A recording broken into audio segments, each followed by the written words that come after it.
Hi, this is Darren Bryant. This video is a demonstration of my larger Tonehole resurfacing kit. This particular video is on the resurfacing of a bass clarinet Tonehole.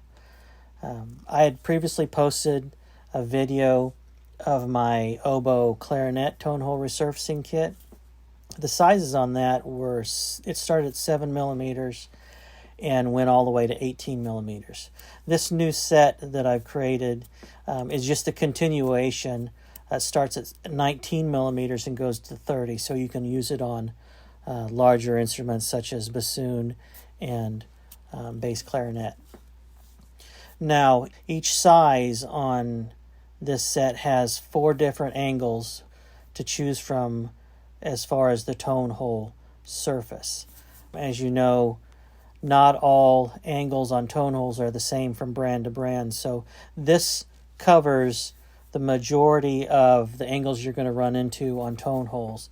And as my oboe clarinet set had 4 different angles, you get the same choices of angles on my larger set. The only thing different with the larger set is I've redesigned the knob that each bit snaps into. It's still held on magnetically, but this allows you to get a little more force on it.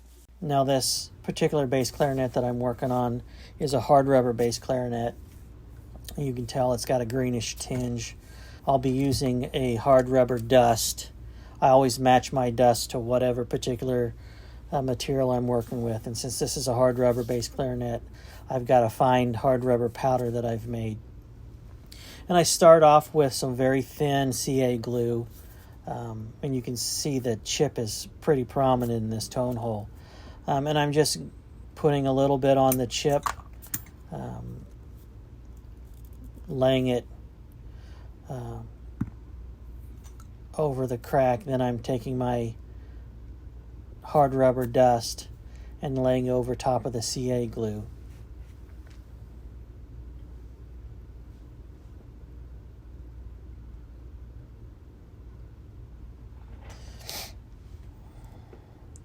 Now, as I'm laying it on, not all of it's going to be sticking, of course, but I want to put as much on as I can to use up all that CA glue that I put on.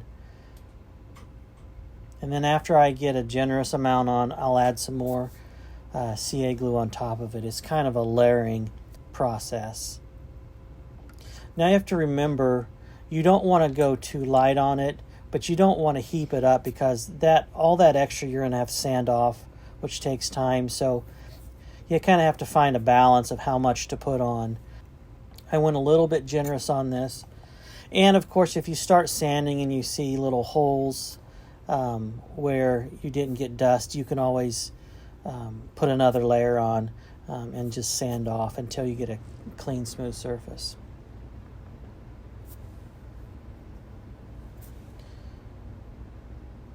I don't usually use a CA glue accelerator, but with this hard rubber I did. I'm just dabbing some accelerator on just to make sure it's hard before I start sanding it.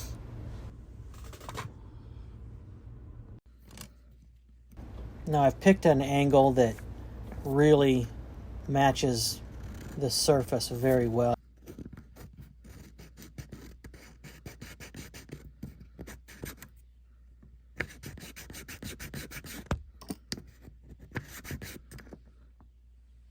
You can see it's sanding pretty evenly all the way down the tone hole. Now I'm coming back, putting some sandpaper on the edge of the tone hole resurfacer to really smooth out that inside edge, because not only are you putting material on the surface, you're also putting it on the inside of the tone hole, and that needs to be smoothed out as well. So I've picked another bit to match the diameter, and I'm just going back and I'm sanding.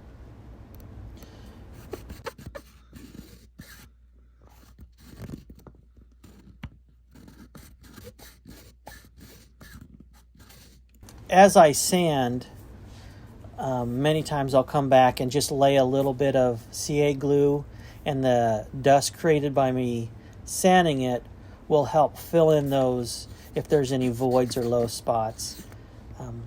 But I keep sanding, checking, and sanding, trying not to take too much material off the original tone hole. You don't want to actually sand away the tone hole. But since this tone hole was really rough to begin with, it doesn't hurt for me to, smooth it out some. Now I'm just cleaning the surface of the hard rubber once I'm finished sanding. I've gone back and forth, and as you can see, it's all the voids are filled in.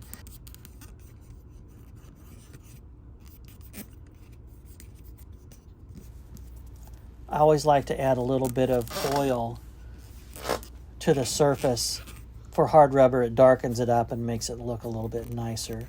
It's hard to avoid that green in hard rubber, but just a little bit of, key oil on top of that surface makes it look nice.